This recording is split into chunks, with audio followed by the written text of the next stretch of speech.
Bạn thân mến, có bao giờ bạn bước vào một căn phòng rồi chợt quên mất mình định làm gì chưa? Hay có lúc bạn cầm điện thoại nhưng rồi không nhớ mình định gọi cho ai?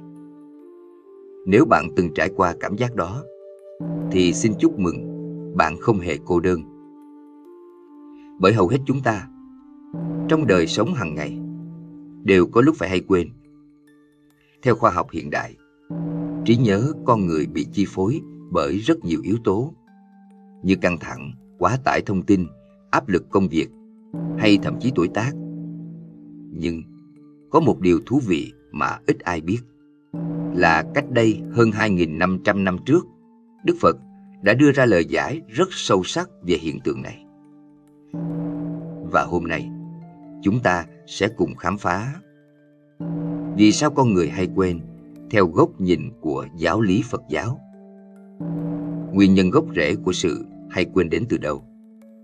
Và đặc biệt, làm thế nào để rèn luyện trí nhớ, sống chánh niệm và an lạc hơn mỗi ngày? Hãy xem đến cuối video vì bạn sẽ nhận ra rằng sự quên lãng không chỉ là lỗi của bộ nhớ mà còn là bài học quan trọng về cách ta đang sống.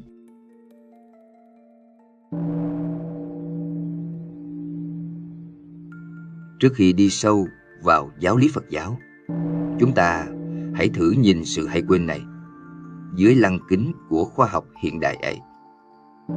Não bộ của con người thực chất giống như một chiếc máy tính siêu tốc. Mỗi ngày, nó phải xử lý hàng ngàn dữ liệu, từ công việc, học tập, mạng xã hội, tin nhắn, thông báo. Quá nhiều luồng thông tin ập đến cùng lúc khiến bộ não bắt buộc phải lọc bỏ những gì nó cho là không quan trọng.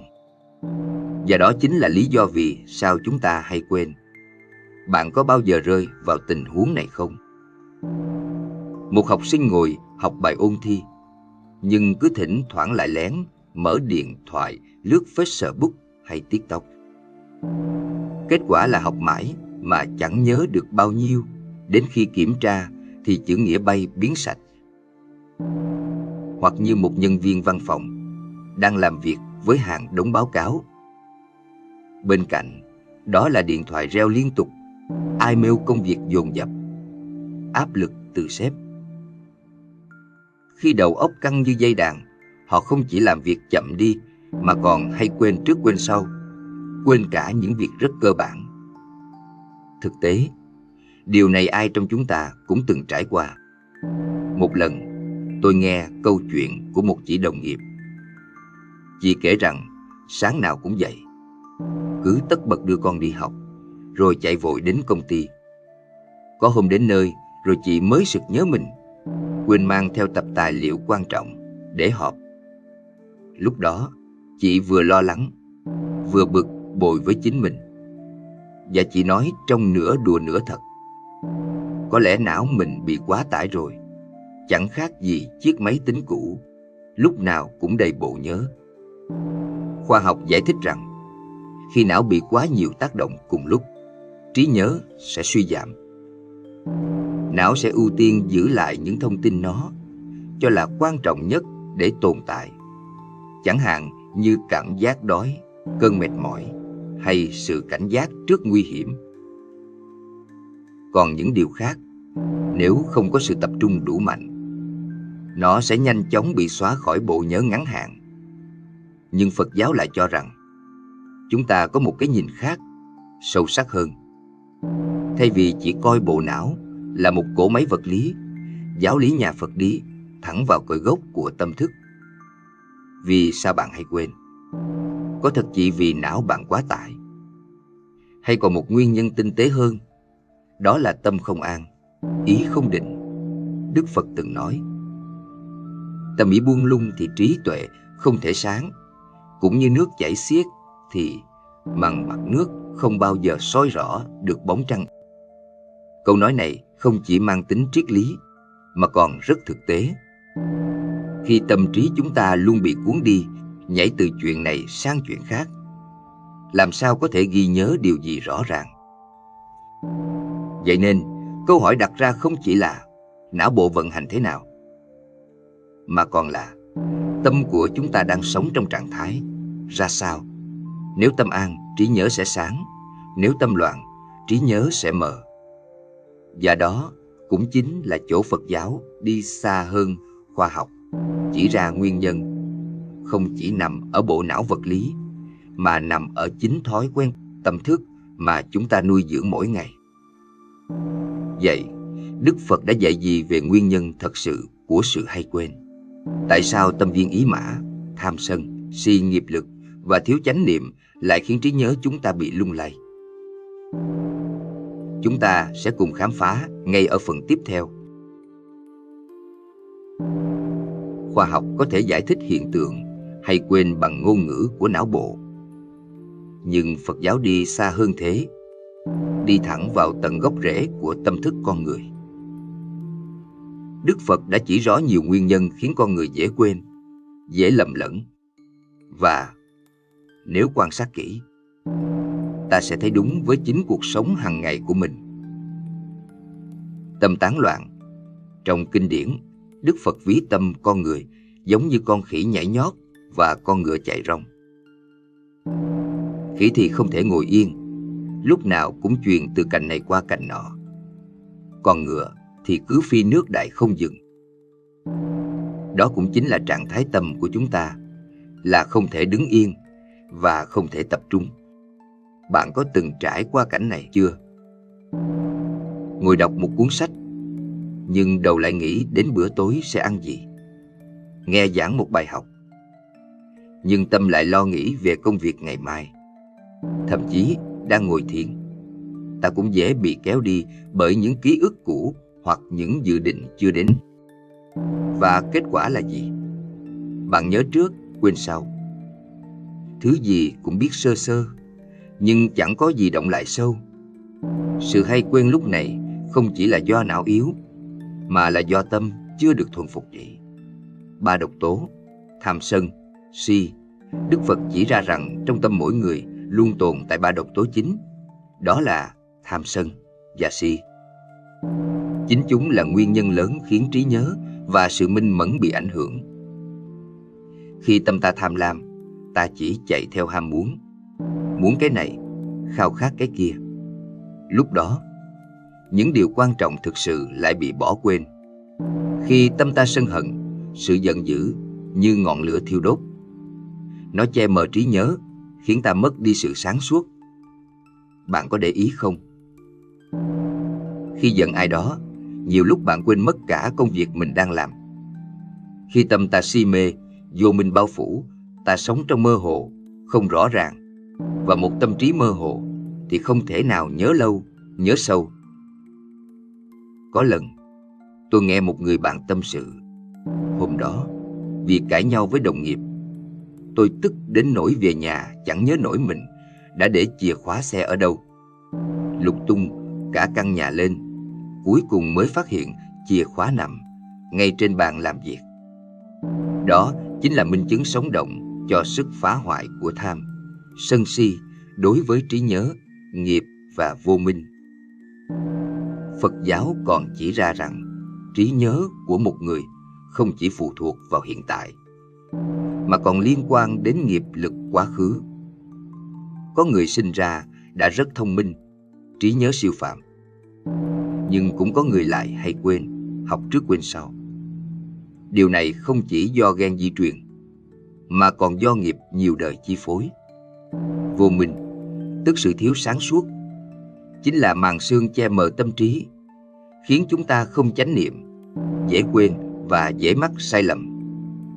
Đức Phật dạy cho chúng ta rằng chúng sinh bị trói buộc trong vòng vô minh, nên sống mà không biết mình đang sống, quên đi chính bản chất sáng suốt vốn có của tâm. Khi vô minh còn, trí nhớ cũng như ngọn đèn leo lét, chập chờn lúc sáng lúc tắt. Nguyên nhân cuối cùng cũng là quan trọng nhất, đó chính là sự thiếu chánh niệm. Đức Phật dạy rằng chánh niệm là ánh sáng soi rọi tâm trí. Có chánh niệm thì có trí tuệ, mất chánh niệm thì mọi thứ rơi vào hỗn loạn, tâm trí bất an. Khi có chánh niệm, ta tập trung, ta ghi nhớ rõ ràng. Ngược lại, khi thiếu chánh niệm, tâm trí trở nên mơ hồ, nhớ nhớ quên quên. Trong đời sống hiện đại, cảnh này diễn ra hàng ngày. Vừa ăn vừa lướt điện thoại, vừa đi bộ vừa nghĩ chuyện mai đi làm, vừa nghe con nói mà đầu óc vẫn đang bận tin nhắn công việc. Chính thói quen đa nhiệm ấy làm cho não không thể ghi sâu sự việc. Và dĩ nhiên, hậu quả là ta hay quên. Tóm lại, theo Phật giáo, hay quên không chỉ là chuyện não bộ, mà phản ánh trực tiếp tình trạng tâm thức. Tâm loạn thì trí nhớ loạn, tâm an thì trí nhớ sáng. Vậy, làm thế nào để thuần phục tâm? Làm thế nào để rèn luyện trí nhớ và sống chánh niệm? Chúng ta sẽ tìm hiểu ngay trong phần tiếp theo, giải pháp từ giáo lý Phật giáo. Đức Phật không chỉ ra nguyên nhân khiến chúng ta hay quên, mà Ngài còn trao cho chúng ta những phương pháp thực tiễn để chữa trị tận gốc. Đây không phải là lý thuyết xa vời, mà là những thực hành đơn giản, có thể áp dụng ngay trong đời sống hàng ngày. Thực hành chánh niệm trong từng khoảnh khắc. Chánh niệm chính là chìa khóa giúp tâm bớt loạn, trí nhớ trở nên sáng rõ. Đức Phật dạy cho chúng ta rằng, khi đi biết mình đang đi, khi ngồi biết mình đang ngồi, khi ăn biết mình đang ăn, đó chính là chánh niệm. Nghe có vẻ đơn giản, nhưng bạn thử quan sát chính mình xem. Bao nhiêu lần bạn vừa ăn cơm, vừa cắm cúi lướt điện thoại? Bao nhiêu lần bạn đi bộ mà tâm trí lại trôi dạt đến công việc hay nỗi lo ngày mai? Bao nhiêu lần bạn trò chuyện với người thân, nhưng đầu óc lại đang bận nghĩ đến những điều khác? Chính sự thiếu chánh niệm ấy khiến tâm trí ta rời rạc, ghi nhớ không sâu, và rồi dễ quên. Giải pháp mà Đức Phật chỉ dạy rất giản dị. Hãy bắt đầu từ những hành động nhỏ nhất. Khi ăn, chỉ biết mình đang ăn, nhìn rõ miếng cơm, nhai chậm rãi, cảm nhận hương vị. Khi đi, chỉ biết mình đang đi, cảm nhận từng bước chân chạm đất, từng hơi thở ra vào. Khi làm việc, chỉ tập trung vào việc đó, buông bỏ đa nhiệm, đặt trọn tâm vào một việc. Một ngày chỉ cần vài khoảnh khắc sống thật sự trong chánh niệm, bạn sẽ thấy trí nhớ bền vững hơn, tâm an lạc hơn. Ngồi thiền là làm dịu tâm ý. Đức Phật dạy rằng tâm trí ta giống như mặt hồ. Khi gió thổi mạnh, mặt nước gần sóng, không thể soi chiếu bầu trời. Nhưng khi gió dừng, mặt hồ phẳng lặng, mọi thứ sẽ hiện ra rõ ràng. Ngồi thiền cũng vậy. Chỉ cần khoảng 10 đến 15 phút mỗi ngày, bạn ngồi yên, thả lỏng thân thể, tập trung vào hơi thở ra vào. Ban đầu, tâm sẽ chạy nhảy khắp nơi, nghĩ về việc này, nghĩ về việc kia, lo lắng đủ thứ việc. Nhưng dần dần, như một đứa trẻ nghịch ngợm, tâm cũng sẽ học cách ngồi yên. Khi tâm yên, trí nhớ sẽ sáng. Bạn sẽ nhận ra mình nhớ việc cần làm tốt hơn, không còn rối rắm hay lộn xộn. Một số người sau vài tuần thiền tập đã chia sẻ: trước đây tôi hay quên vặt, nhưng giờ đây, ngay cả những việc nhỏ cũng được tôi ghi nhớ rõ ràng. Nuôi dưỡng từ bi, buông bỏ tham, sân, si. Một nguyên nhân lớn của sự hay quên, như đã nói ở phần trước, chính là 3 độc tố trong tâm: tham, sân si. Chúng không chỉ làm hỏng mối quan hệ, gây ra khổ đau, mà còn làm trí nhớ mờ đi. Giải pháp chính là nuôi dưỡng lòng từ bi, mở rộng trái tim, sống bao dung, giảm bớt ích kỷ. Khi tâm không còn chấp chặt vào ham muốn, không còn bị đốt cháy bởi giận dữ, không còn bị che mờ bởi si mê, tự nhiên nó trở nên nhẹ nhàng, sáng trong. Một tâm hồn nhẹ nhõm sẽ giống như bầu trời quang đãng sau mưa, trong sáng, tĩnh lặng. Và trên bầu trời ấy, mọi kỷ niệm, mọi trải nghiệm đều trở nên rõ ràng, dễ ghi nhớ. Tóm lại, giải pháp của Phật giáo không nằm ở bên ngoài, mà nằm ở chính việc huấn luyện tâm. Khi tâm ta an, trí nhớ sẽ an. Khi tâm ta sáng, trí nhớ cũng sáng. Bạn không cần phải chờ đợi một ngày nào đó mới bắt đầu. Ngày hôm nay chỉ cần thử một bữa cơm trong chánh niệm, một buổi tối dành 10 phút ngồi yên với hơi thở, một hành động từ bi nhỏ bé với người khác. Bạn sẽ thấy trí nhớ và cả cuộc sống của mình thay đổi từng ngày.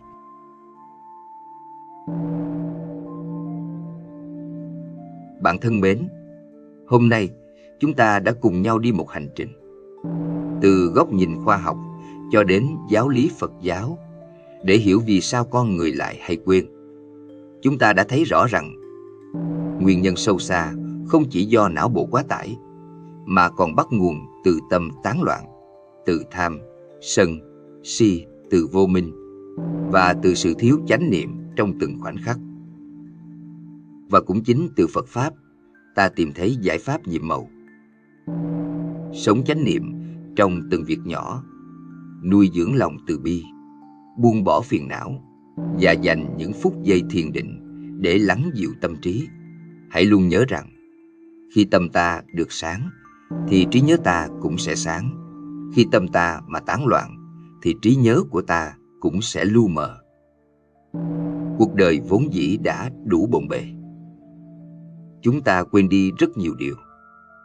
Nhưng xin đừng quên một điều quan trọng nhất. Đó là hãy sống tỉnh thức trong hiện tại. Bạn có thể bắt đầu ngay hôm nay. Không cần làm gì to tát. Chỉ cần trong bữa ăn tối nay, bạn thử buông điện thoại xuống. Chỉ ngồi yên và cảm nhận từng miếng cơm. Hoặc tối nay, trước khi ngủ, hãy ngồi xuống 5 phút, hít một hơi thật sâu, rồi thở thật chậm và mỉm cười với chính mình. Nếu bạn thực hành đều đặn, bạn sẽ nhận ra rằng trí nhớ không chỉ tốt hơn, mà cả tâm hồn bạn cũng trở nên an lạc, rộng mở và sáng trong. Nếu bạn thấy video này mang lại giá trị, hãy coi việc nhấn like, đăng ký kênh và chia sẻ như một hành động gieo duyên. Nhờ bạn, trí tuệ Phật giáo có thể để đến với nhiều người hơn, giúp họ cũng tìm thấy sự bình an trong cuộc sống ấy. Và trước khi rời đi, tôi mời bạn để lại một bình luận dưới video này với dòng chữ tôi đã chọn sống tỉnh thức.